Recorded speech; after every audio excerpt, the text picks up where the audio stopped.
You know, during the past 50 years, all of us have witnessed extraordinary advances in science and technology, development of magnetic core memory, transistors, high-speed computing, personal computers, telecommunications development and expansion of the internet, cell phones, in biomedical area, antibiotics, identifying the viral cause of human diseases, leading to vaccines that have actually eliminated scourges like polio.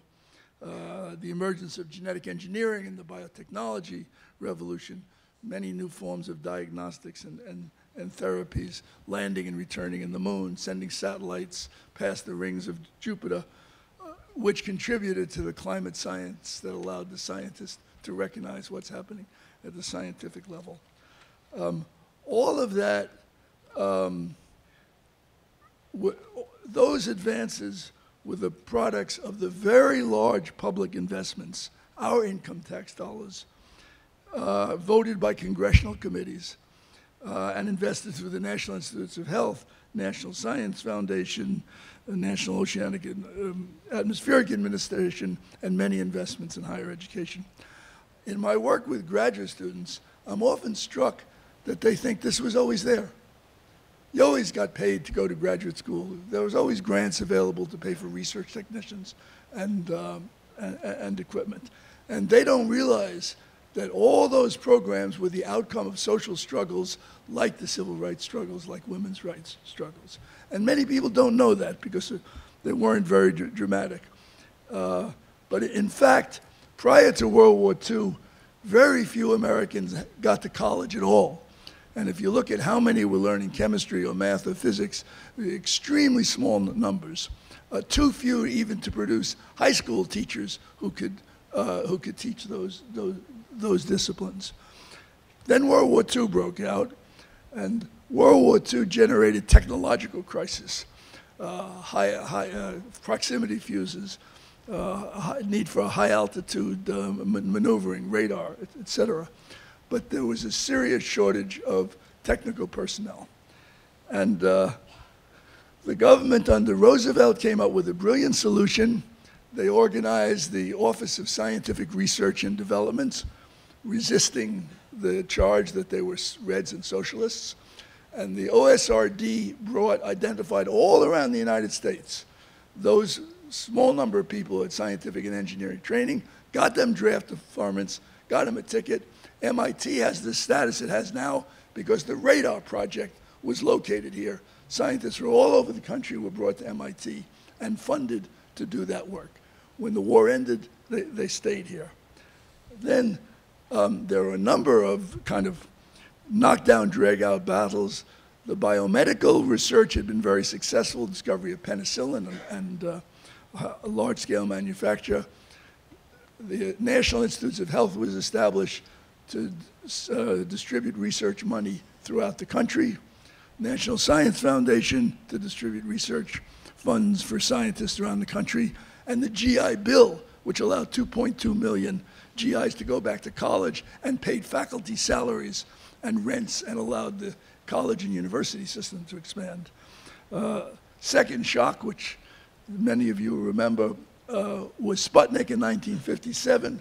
Right after Sputnik, we got NASA, NOAA, National Defense Education Act, which paid high school teachers to upgrade their stance, laboratory equipment, et cetera.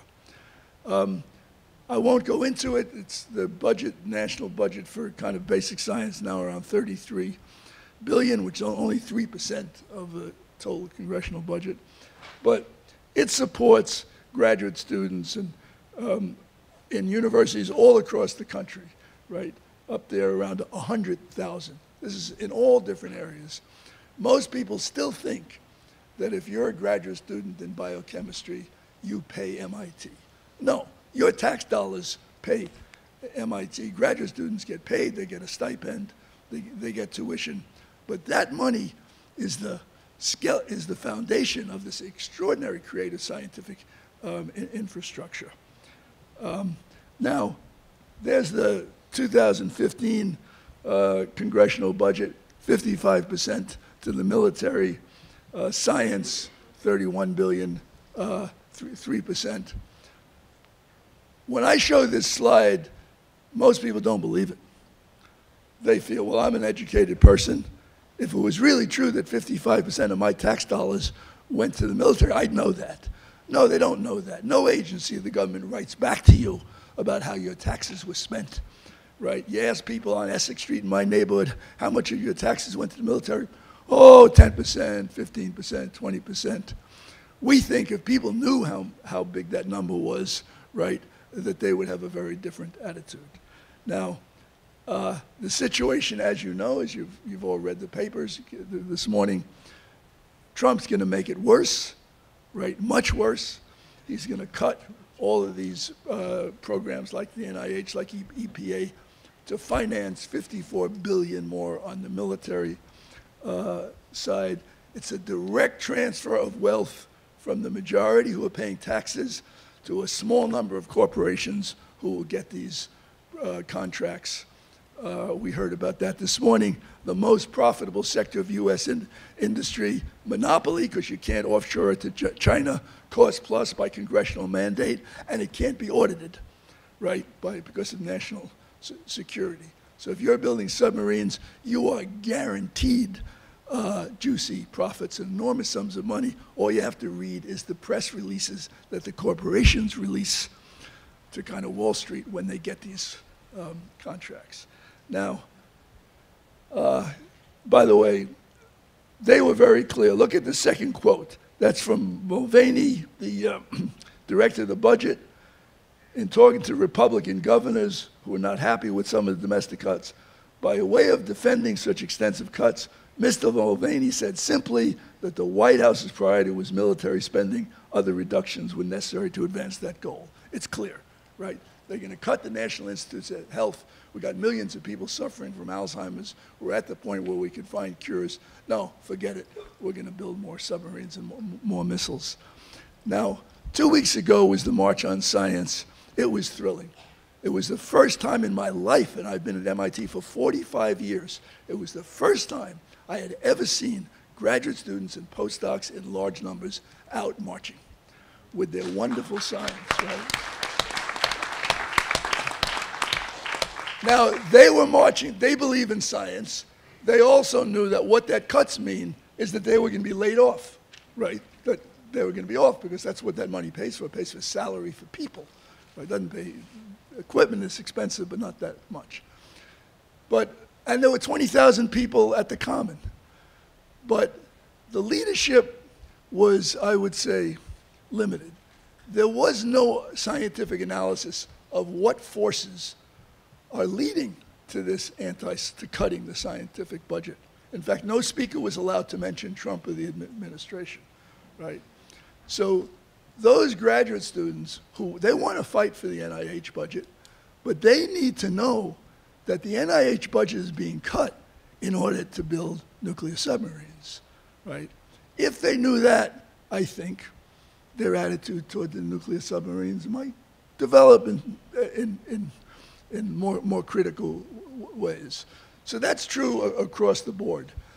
If you go to a housing meeting and say, don't worry about housing, the world's about to get blown up by a nuclear first strike. So, hey, I'm about to lose my house. That's a big enough disaster for me, right? No, we have to go and say, we're with you. We need affordable housing. In the richest country on earth, we need much more affordable housing. Why don't we have it? Because we're taking the money and we're building these weapons. We have to actually make clear that those things are inextricably connected. If you want decent subways in Boston, you're going to have to oppose taking your tax dollars and building submarines, and same for health care, Medicare, et cetera. So I'm just going to close with that. Every one of you had in your folder a folded over brochure. It says build housing, not bombs, subways, not submarines, invest in mines, not missiles. These are not empty slogans. This is the mechanism to forge the relationships and the alliances that we need to forge to get millions of people to oppose nuclear weapons and not thousands. And we're making a good start here, and I hope we keep it up. So thanks a lot.